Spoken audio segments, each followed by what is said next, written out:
प्रिय दर्शकों, एक बार फिर आपका स्वागत है। कहा जाता है कि घर की लक्ष्मी का रूप केवल धन से नहीं होता।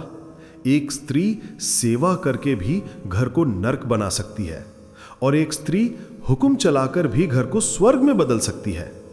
अक्सर लोग भ्रम में पड़ जाते हैं। वे मीठी वाणी को संस्कार समझ लेते हैं और कड़वे सच को अपमान मान लेते हैं।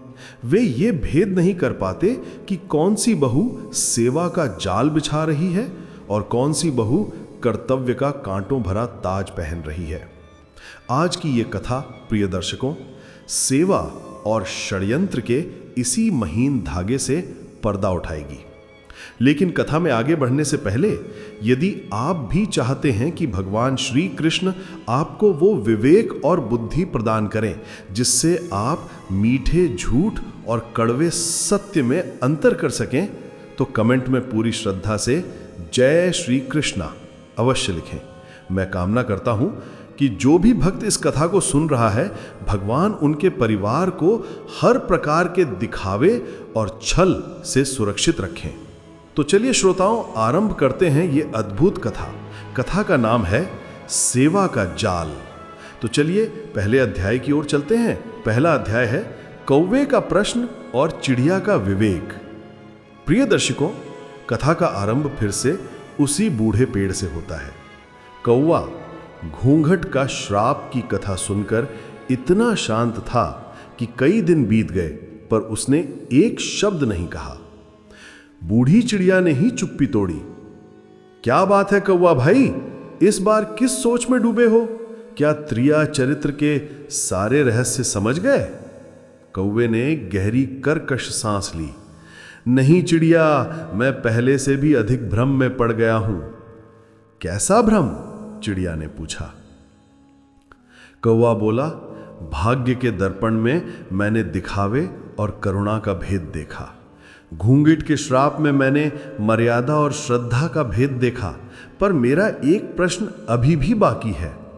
चिड़िया, मैंने अपनी आंखों से एक परिवार को टूटते देखा है, जहां दो बहुएं थीं। एक बहू थी बड़ी बहू, जो अपनी सास के चरण धोकर पीती थी। वह दिन रात माँ जी करती, उनके पैर दबाती, उन्हें अपने हाथ से खाना खिलाती। सास उसे देवी कहती थी। और दूसरी बहू, छोटी बहू, जो पढ़ी लिखी थी, वह न पैर दबाती न रसोई में जाती, वह बस अपने काम से काम रखती। सास उसे घमंडी और कुल्टा कहती थी, परंतु कौवे ने अपनी आंखें सिकोड़ ली। अंत में उसी पैर दबाने वाली बहू ने अपनी सास को घर से निकाल दिया, और जिस घमंडी बहू को सब कोसते थे, उसी ने सास को सहारा दिया। मुझे ये बताओ चिड़िया, वह कौन सा त्रिया चरित्र है जो सेवा की आड़ में षड्यंत्र करता है? सेवा को कैसे परखा जाए? बूढ़ी चिड़िया ये गहरा प्रश्न सुनकर गंभीर हो गई। कौवा भाई, तुमने त्रिया चरित्र का सबसे खतरनाक रूप देख लिया है। यह वह रूप है जो विष को अमृत में लपेट कर पिलाता है।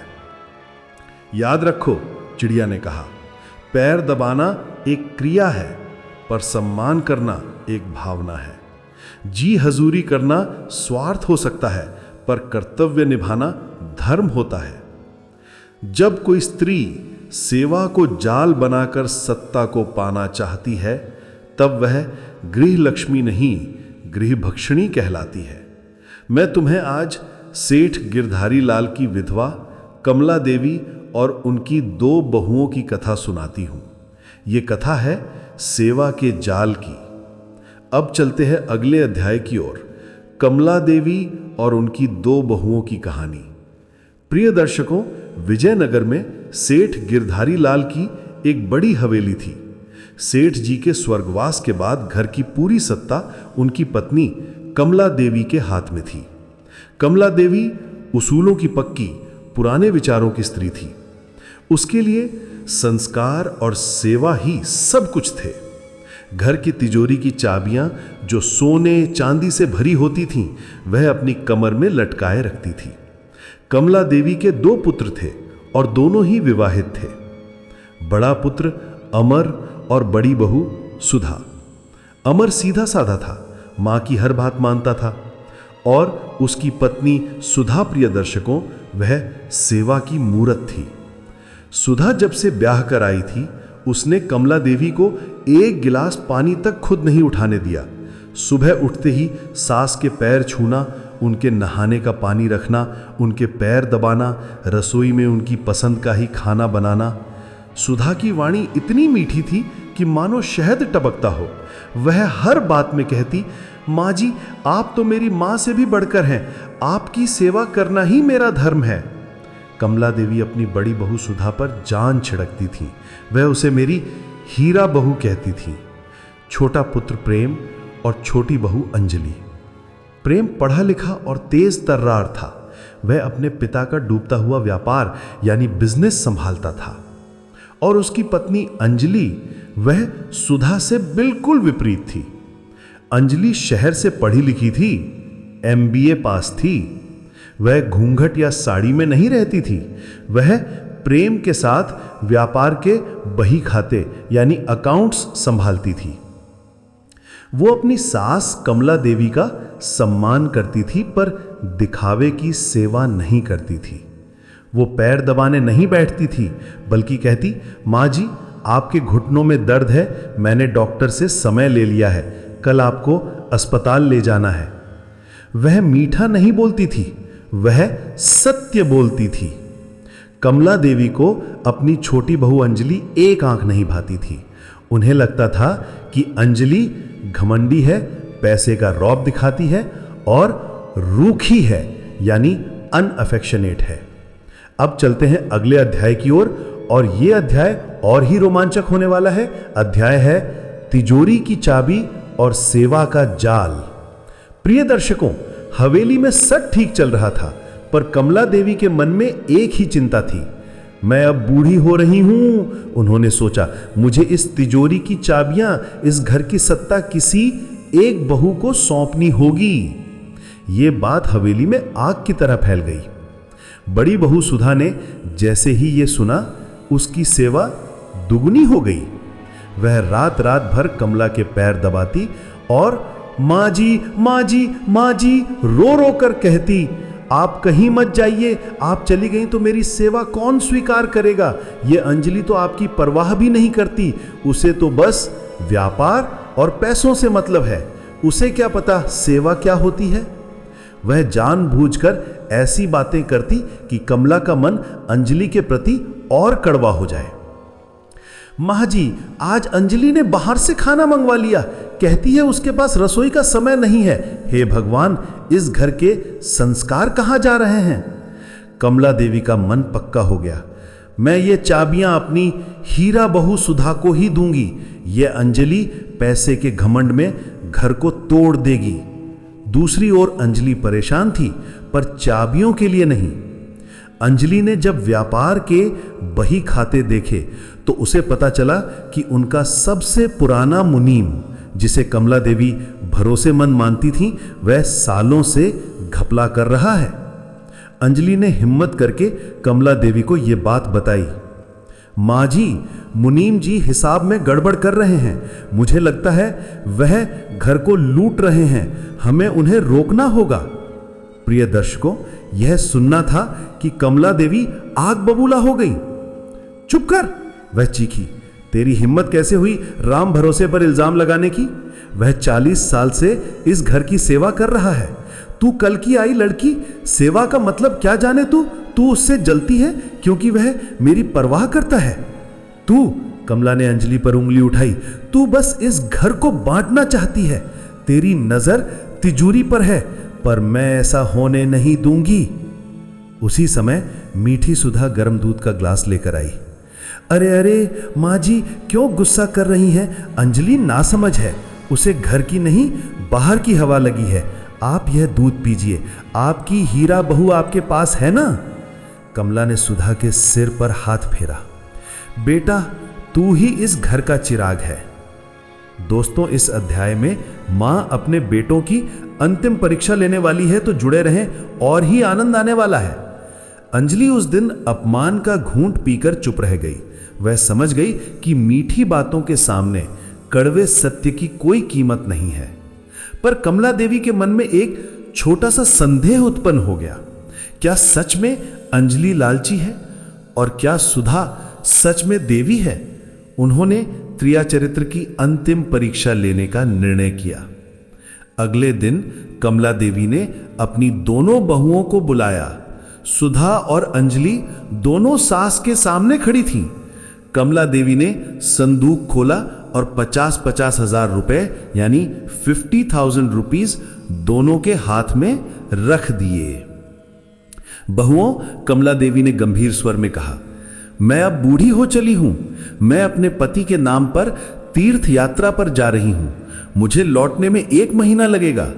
मैंने तुम दोनों को ये 50-50 हजार रुपए दिए हैं। ये मेरी कमाई है। उन्होंने दोनों की आंखों में घूर कर देखा। जब मैं 1 महीने बाद लौटूंगी, मैं यह देखूंगी कि किसने इन पैसों का सही उपयोग किया। जो बहू इन पैसों से मेरा दिल और मेरा भरोसा जीत लेगी, ये तिजोरी की चाबियां और इस घर की सत्ता उसी की होगी। प्रिय दर्शकों, ये एक वसीयत थी, एक परीक्षा थी। बड़ी बहू सुधा के हाथ में जैसे ही 50,000 आए, उसकी आंखें चमक उठी। उसने मन में सोचा, बुढ़िया का दिल ही तो जीतना है। मैं इन 50,000 से इतनी सेवा और इतना पुण्य करूंगी कि माँ जी आते ही चाबियां मुझे सौंप देंगी। मैं इस अंजलि को दिखा दूंगी कि सेवा का जाल कैसे बिछाया जाता है। छोटी बहू अंजलि ने चुपचाप पैसे ले लिए। उसकी नजर चाबियों पर नहीं थी, उसकी नजर उस घपले पर थी जो घर को दीमक की तरह खा रहा था। उसने सोचा, माँ जी ने मुझे 50,000 दिए हैं, शायद इसी पैसे से मैं उस मुनीम का पर्दाफाश कर सकूं और इस घर को नीलाम होने से बचा सकूं। प्रिय दर्शकों, कहानी एक ऐसे दोराहे पर आ खड़ी हुई है जहां 2 बहुएं और एक परीक्षा है। एक बहू दिल जीतने निकली है और दूसरी बहू घर बचाने निकली है। क्या मीठी सुधा सेवा का जाल बिछाकर सत्ता हथिया लेगी? क्या कड़वी अंजलि उस भ्रष्ट मुनीम का पर्दाफाश कर पाएगी? और जब कमला देवी लौटेंगी तो उन्हें पैर दबाने वाली बहू पसंद आएगी या घर बचाने वाली?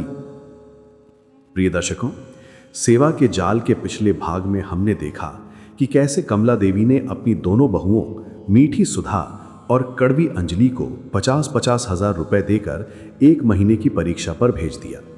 बड़ी बहू सुधा ने सेवा और धर्म कर्म के दिखावे से सास का दिल जीतकर तिजोरी की चाबियां पाने का जाल बिछाया। वहीं छोटी बहू अंजलि ने उन पैसों से घर को लूट रहे भ्रष्ट मुनीम का पर्दाफाश करके घर को बचाने का बीड़ा उठाया। जो दर्शक आज पहली बार जुड़े हैं, वे भी जय श्री कृष्ण अवश्य लिखें, ताकि भगवान की कृपा से आप भी दिखावे और सत्य के इस युद्ध को समझ सके। तो चलिए बिना विलंब किए सुनते हैं सेवा के जाल का ये दूसरा अत्यंत रोमांचक भाग।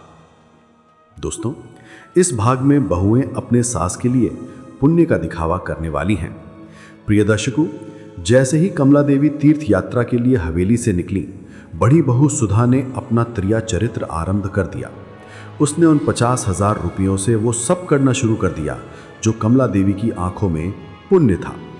पहले ही हफ्ते सुधा ने हवेली के बाहर अपनी सास कमला देवी के नाम का एक विशाल भंडारा यानी कि सामुदायिक भोज लगवाया। वह हाथ जोड़कर हर आने जाने वाले से कहती कि ये सब मेरी माँ जी का पुण्य है, मैं तो बस उनकी सेवा कर रही हूँ। पूरे शहर में हीरा बहू सुधा की वाहवाही होने लगी। दूसरे हफ्ते सुधा ने शहर के सबसे महंगे पंडितों को बुलवाकर हवेली में शतचंडी यज्ञ करवाया। उसने सब रिश्तेदारों को बुलाकर कहा कि ये यज्ञ मेरी माँ जी की लंबी उम्र के लिए है, बस माँ जी खुश रहें, मुझे और कुछ नहीं चाहिए। सुधा हर सुबह शाम कमला देवी के कमरे में उनकी तस्वीर के आगे आरती करती और रो रो कर दिखाती कि उसे अपनी सास की कितनी याद आ रही है। तीसरे हफ्ते उसने उन पैसों से महंगे कंबल और शॉल खरीदे और गरीबों में बंटवा दिए और हर कंबल पर लिखवा दिया कि स्वर्गीय श्री गिरधारी लाल जी की स्मृति में प्रेषक कमला देवी। सुधा ने एक एक पैसा ऐसी जगह खर्च किया जिसका ढिंडोरा पूरे समाज में पीट सके। वह जानती थी कि जब माँ जी लौटेंगी तो लोग उनके कान भर देंगे कि आपकी बड़ी बहू तो साक्षात देवी है। उसने 50,000 रुपए यश कमाने में लगा दिए। दोस्तों, इस अध्याय में सत्य की खोज होने वाली है कि कौन सत्य है या कौन असत्य। और प्रिय दर्शकों, दूसरी ओर थी घमंडी कही जाने वाली छोटी बहू अंजलि। अंजलि ने उन 50,000 रुपयों को छुआ तक नहीं। उसने पहले अपने स्त्री धन यानी कि निजी बचत से पैसे निकाले। उसने शहर के सबसे काबिल वकील और लेखा परीक्षक यानी कि ऑडिटर को गुप्त रूप से नियुक्त किया। मुझे, अंजलि ने उनसे कहा, पिछले 10 वर्षों का सेठ गिरधारी लाल के व्यापार का पूरा कच्चा चिट्ठा चाहिए। मुझे जानना है कि मुनीम राम भरोसे ने कहां कहां घपला किया है। वकील और ऑडिटर जो अंजलि की बुद्धिमत्ता को जानते थे, वे काम पर लग गए। प्रिय दर्शकों, जैसे जैसे जांच आगे बढ़ी, अंजलि के पैरों तले जमीन खिसकने लगी।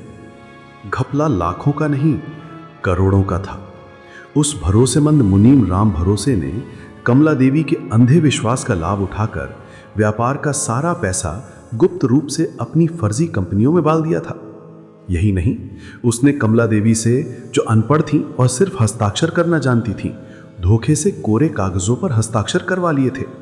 उन कागजों के दम पर मुनीम ने हवेली को ही गिरवी रख दिया था और एक बहुत बड़ा कर्ज यानी कि लोन उठा लिया था। कर्ज चुकाने की तारीख अगले हफ्ते थी। अगर कर्ज नहीं चुकता तो नीलामी हो जाती। कमला देवी तीर्थ से लौटती पर हवेली में प्रवेश नहीं कर पाती, वो सड़क पर आ जाती। ये सब सेवा की आड़ में हो रहा था। अंजलि कांप उठी। उसने तुरंत वे 50,000 रुपए जो कमला देवी ने दिए थे ऑडिटर को दिए। मुझे, अंजलि ने दृढ़ता से कहा, वो असली कागज चाहिए जिनसे हम मुनीम को पकड़ सके। ये 50,000 कम पड़े तो मेरे गहने ले लो, पर यह घर नीलाम नहीं होना चाहिए। दोस्तों, इस भाग में हम सेवा का असली चेहरा देखने वाले हैं कि कौन अपने सास की सेवा करती है, कौन नहीं। अंजलि को अभी तक ये नहीं पता था कि यह घपला अकेले मुनीम का नहीं है। उधर हवेली में जैसे ही बड़ी बहू सुधा को पता चला कि अंजलि बही खातों की जांच करवा रही है, सुधा के चेहरे का रंग उड़ गया। वह आधी रात को चोरों की तरह हवेली के पीछे के अस्तबल में गई। वहां भरोसेमंद मुनीम राम भरोसे उसका इंतजार कर रहा था। प्रिय दर्शकों, सच ये था कि बड़ी बहू सुधा ही इस सारे षड्यंत्र की सरगना थी। सुधा जो सेवा की मूरत थी, वह असल में लालच की मूर्ति थी। वह जानती थी कि कमला देवी के बाद घर का बंटवारा होगा और व्यापार छोटे भाई प्रेम को मिलेगा। सुधा ने ही मुनीम के साथ मिलकर यह सेवा का जाल बिछाया था। सुधा का काम था सेवा करके कमला देवी की आंखों पर पट्टी बांधना और मुनीम का काम था हवेली को खोखला करना। उनकी योजना थी कि हवेली नीलाम हो जाए, कमला देवी सड़क पर आ जाएं और तब हीरा बहू सुधा अपनी बचत, जो चोरी का पैसा था, से एक छोटा सा घर खरीद कर कमला देवी को पनाह दे, ताकि दुनिया की नजरों में वह देवी बन जाए और घमंडी अंजलि कुलक्षणी साबित हो जाए। राम भरोसे, सुधा ने फुसफुसाते हुए कहा, वो घमंडी यानी अंजलि सब जान गई है। वह जांच करवा रही है। अगर वह कमला देवी को सब बता देगी तो हम बर्बाद हो जाएंगे। मुनीम घबरा गया। बड़ी बहू जी, अब क्या करें? वो ऑडिटर तो सारे सबूत निकाल लेगा। सुधा की आंखों में एक ठंडी क्रूरता उभरी। माँ जी 1 हफ्ते बाद लौट रही हैं, वह बोली। उनके लौटने से पहले हमें अंजलि का अस्तित्व ही मिटाना होगा। मतलब? मुनीम ने कांपते हुए पूछा। मतलब ये कि अंजलि कल अपने पति प्रेम के साथ फैक्ट्री जाएगी। रास्ते में एक दुर्घटना होनी चाहिए, ऐसी दुर्घटना कि ना सबूत बचे और ना सबूत ढूंढने वाली। मुनीम सेवा का वह जाल देखकर सन्न रह गया। अध्याय 8, त्रिया चरित्र का युद्ध, भाग 2 का अंत। अगली सुबह अंजलि सारे सबूतों यानी कि फर्जी कागजों को एक लाल फाइल में लेकर अपनी कार की ओर बढ़ी। उसे नहीं पता था कि आज उसकी मौत का दिन तय किया गया था। वह अपने पति प्रेम के साथ फैक्ट्री जाने वाली थी ताकि वह उसे सच बता सके। जैसे ही अंजलि कार में बैठने लगी, हवेली के गार्ड ने उसे रोका। ये गार्ड भी सुधा से मिला हुआ था। छोटी मालकिन, गार्ड ने कहा, आज आप बड़ी गाड़ी ले जाइए, छोटी गाड़ी का टायर पंचर लग रहा है। अंजलि को दाल में कुछ काला लगा। ठीक है, उसने कहा, और वह लाल फाइल लेकर वापस हवेली के अंदर चली गई। वह सीधे बड़ी बहू सुधा के कमरे में पहुंची। उस समय सुधा पूजा कर रही थी। वह जोर जोर से भजन गा रही थी। जय अम्बे गौरी मैया, जय श्यामा गौरी। बस कीजिए दीदी। अंजलि की कड़वी आवाज सुनकर सुधा ने आंखें खोली। सामने अंजलि हाथ में वह लाल फाइल लिए खड़ी थी। सुधा का चेहरा सफ़ेद पड़ गया। दीदी, अंजलि ने कहा, आप पूजा कर रही हैं या अपनी मौत का प्रबंध कर रही हैं? क्या मतलब तबाह कर रही हैं? मतलब ये अंजलि कि टायर पंचर नहीं था दीदी, गाड़ी के ब्रेक फेल किए गए थे। और ये बात मुझे उस गार्ड ने नहीं, मेरे वकील ने बताई, जिसने रात को ही उस गार्ड को पैसे खिलाकर सच उगलवा लिया था। प्रिय दर्शकों, सेवा का जाल बिछाने वाली सुधा आज विवेक के जाल में खुद फंस गई थी। सुधा जमीन पर गिर पड़ी और अंजलि के पैर पकड़ लिए। मुझे बचा लो अंजलि, वो रोने लगी। ये असली आंसू थे। मुझसे भूल हो गई, मैं लालच में अंधी हो गई थी। माँ जी को मत बताना, मेरी इज्जत बच जाएगी, मैं तुम्हारी दासी बनकर रहूंगी। अंजलि उस त्रिया चरित्र को देखती रही जो कल तक देवी थी और आज दासी बनने को तैयार थी। तभी हवेली के मुख्य द्वार पर एक गाड़ी आकर रुकी। कमला देवी अपनी तीर्थ यात्रा से 1 हफ्ता पहले ही लौट आई थीं। वो हाथ में गंगाजल लिए खड़ी थीं और अपनी हीरा बहू सुधा को अपनी घमंडी बहू अंजलि के पैरों में पड़ा हुआ देख रही थीं। प्रिय श्रोताओं, कहानी उस चरम पर पहुंच गई है जहां सत्य और षड्यंत्र दोनों ही एक ही कमरे में मां के सामने खड़े हैं। क्या कमला देवी अब भी मीठी बातों पर विश्वास करेंगी या कड़वे सच को स्वीकार करेंगी? क्या सेवा का जाल बिछाने वाली सुधा कोई नया नाटक करके बच निकलेगी? और अंजलि, जिसने घर तो बचा लिया, क्या वो दिल जीत पाएगी? तिजोरी की चाबियां किसे मिलेंगी? प्रिय दर्शकों, पिछले भाग में हमने कथा को वहां छोड़ा था जहां सेवा का जाल बिछाने वाली सुधा कड़वी अंजलि के पैरों में गिरी हुई थी। और ठीक उसी पल तीर्थ यात्रा से समय से पहले लौटकर कमला देवी अपनी हीरा बहू को घमंडी बहू के पैरों में पड़ा हुआ देख लेती हैं। जो दर्शक आज अंतिम बार जुड़ रहे हैं वे भी जय श्री कृष्णा अवश्य लिखें, ताकि भगवान की कृपा से इस कथा का अंतिम सत्य आपके विवेक को जागृत कर सके। तो चलिए अब सुनते हैं सेवा का जाल का ये तीसरा और निर्णायक भाग। दोस्तों, ये कथा का अंतिम पासा सुधा का आखिरी नाटक है और इस भाग में हम कहानी का पूरा सारांश समझेंगे। प्रिय दर्शकों, कमला देवी के हाथ से गंगाजल का लोटा छूटकर गिर गया। उनकी आंखें फटी की फटी रह गई। सुधा, ये क्या हो रहा है? तू अंजलि के पैरों में? उठ। सुधा, जो अंजलि के पैरों में गिरकर गिड़गिड़ा रही थी, उसने जैसे ही अपनी सास की आवाज सुनी, उसका ही त्रिया चरित्र एक पल में जाग उठा। वो जानती थी कि यह सत्य स्वीकार करने का नहीं, अंतिम पासा फेंकने का समय है। सुधा तुरंत उठी, अपनी आंखों में आंसू भरकर वो कमला देवी की ओर दौड़ी और उनके पैरों में गिर गई। माँ जी, आप आ गई। वो जोर जोर से रोने लगी। बचा लीजिए माँ जी, इस घर को बचा लीजिए। कमला देवी का दिल दहल गया। क्या हुआ सुधा? किसने क्या किया? सुधा ने रोते हुए घमंडी अंजलि की ओर उंगली उठाई। माँ जी, मैंने आपकी चोर को पकड़ लिया। चोर? कमला देवी ने चौंक कर अंजलि की ओर देखा। हाँ माँ जी, सुधा ने विलाप करते हुए कहा। ये अंजलि वो मेज पर पड़ी लाल फाइल की ओर इशारा करती है। ये घर के बही खाते और तिजोरी के कागज लेकर भाग रही है। ये इस घर को बेचना चाहती है माँ जी। सुधा ने अपनी सेवा का अंतिम दाव खेला। मैंने इसे रोकने की बहुत कोशिश की। जब ये नहीं मानी तो मैं इसके पैरों में गिर गई कि बहू, घर की इज्जत नीलाम मत करो। पर ये नहीं मानी, इसने मुझे धक्का दे दिया। देखिए माँ जी, ये घमंडी हमारा सब कुछ लूट रही है। प्रिय दर्शकों, एक पल को लगा कि सेवा का जाल फिर से जीत जाएगा। कमला देवी की आंखों में अंजलि के लिए वही पुरानी नफरत लौट आई। अंजलि, तेरी ये हिम्मत! तू चोर है। अध्याय 10, कड़वे सच का विस्फोट। अंजलि शांत खड़ी रही। उसके चेहरे पर न भय था न घबराहट। माँ जी, अंजलि ने कड़वी पर दृढ़ आवाज में कहा, दीदी ने जो कहा वो आधा सच है। आधा सच? कमला ने पूछा। सच है कि ये लाल फाइल बही खाते हैं और सच है कि ये घर बिकने वाला था, पर चोर मैं नहीं। तो फिर कौन है? कमला चीखी। अंजलि अपनी सास की ओर एक कदम बढ़ी। माँ जी, आपकी आंखों पर मीठी बातों और पैर दबाने की ऐसी पट्टी बंधी थी कि आपको सच कभी दिखाई ही नहीं दिया। क्या मतलब?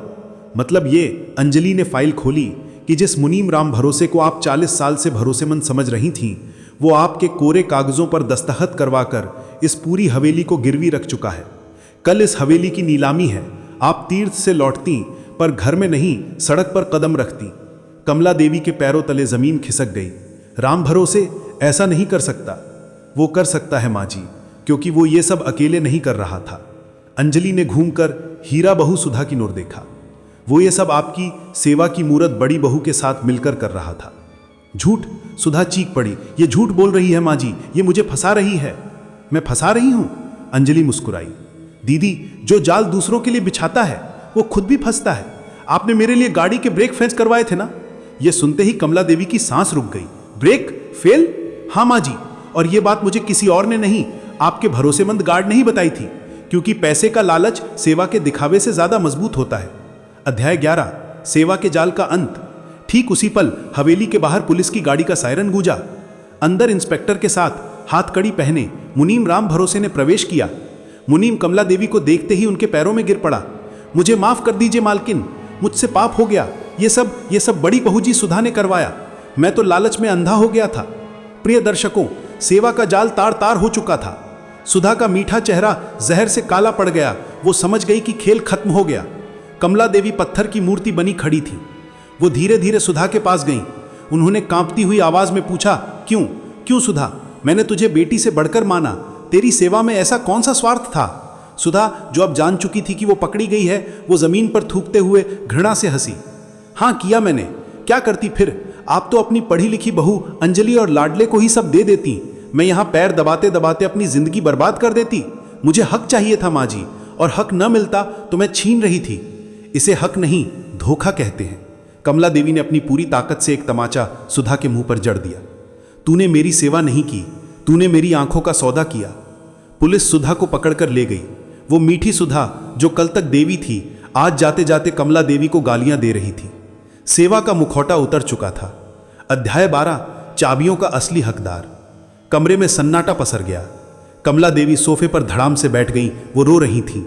मेरा विश्वास, मेरा धर्म सब टूट गया। मैं मीठी बातों में ऐसी फंसी कि कड़वे सच को देख ही नहीं पाई। अंजलि जो अब तक शांत थी, वो उनके पास आई। उसने सास के पैर नहीं दबाए, उसने सास के हाथ में पानी का गिलास थमाया। माँ जी, अंजलि ने अपनी उसी कड़वी पर सच्ची आवाज में कहा, जो टूटता है वो विश्वास नहीं, भ्रम होता है। आपने सेवा को धर्म मान लिया था, जबकि विवेक ही असली धर्म है। अंजलि ने अपने बैग से वो 50,000 रुपए निकाले जो कमला देवी ने उसे दिए थे। ये आपके पैसे, मुझे घर बचाने के लिए इनकी जरूरत नहीं पड़ी। मैंने ये सबूत अपने स्त्रीधन से इकट्ठे किए। कमला देवी ने आंसू पोंछे। उन्होंने अपनी घमंडी बहू की ओर देखा। आज उन्हें उस कड़वे चेहरे में सच्चाई की चमक दिखाई दे रही थी। कमला देवी उठी। वो तिजोरी के पास गईं। उन्होंने अपनी कमर से चाबियों का गुच्छा निकाला। मैं अंधी थी अंजलि। मैं पैर दबाने वाली को घर सौंप रही थी और घर बचाने वाली को दुत्कार रही थी। उन्होंने वो चाबियों का गुच्छा अंजलि के हाथ में थमा दिया। आज से, कमला देवी ने कहा, ये घर और ये तिजोरी तेरी कड़वी सच्चाई के हवाले, क्योंकि मीठा झूठ घर तोड़ता है पर कड़वा सच ही घर बचाता है। अंजलि ने चाबियां ली और वापस अपनी सास कमला देवी के हाथ में रख दी। माँ जी, मुझे चाबियां नहीं, घर में आपका भरोसा चाहिए। ये चाबियां आप ही रखिए, पर आज से फैसले हम मिलकर करेंगे। कमला देवी ने पहली बार अपनी कड़वी बहू को गले से लगा लिया। बूढ़ी चिड़िया ने अपनी कथा समाप्त की। कौवा जो सांस रोके सुन रहा था, वो बोल पड़ा, गजब चिड़िया गजब। सेवा का जाल तो मर्यादा के घूंघट से भी ज्यादा खतरनाक निकला। चिड़िया मुस्कुराई, हाँ कौवा भाई, क्योंकि षड्यंत्र जब सेवा का घूंघट ओढ़ ले तो विवेक ही उसे पहचान सकता है। चिड़िया ने कौवे को अंतिम ज्ञान दिया, याद रखना कौवा, जो स्त्री तुम्हारे पैर दबाए, जरूरी नहीं कि वो तुम्हारा सम्मान करती हो सकता है वो बस तुम्हारी कमजोरी नाप रही हो। पर जो स्त्री तुम्हारी गलतियों पर तुमसे बहस करे, जरूरी नहीं कि वो घमंडी हो सकता है वो अकेली हो जो तुम्हें बर्बाद होने से बचा रही हो। सेवा आंखों से दिखती है, पर नियत यानी इंटेंशन केवल विवेक यानी विजडम से परखी जाती है। प्रिय दर्शकों, हमारी आज की ये कथा यहाँ समाप्त होती है। हम उम्मीद करते हैं कि इस कहानी ने आपको सेवा और षड्यंत्र के बीच का भेद समझाया होगा। तो कथा अच्छी लगी हो तो आपके और हमारे चैनल को सब्सक्राइब करें और बेल आइकॉन को जरूर दबाएं। राधे राधे।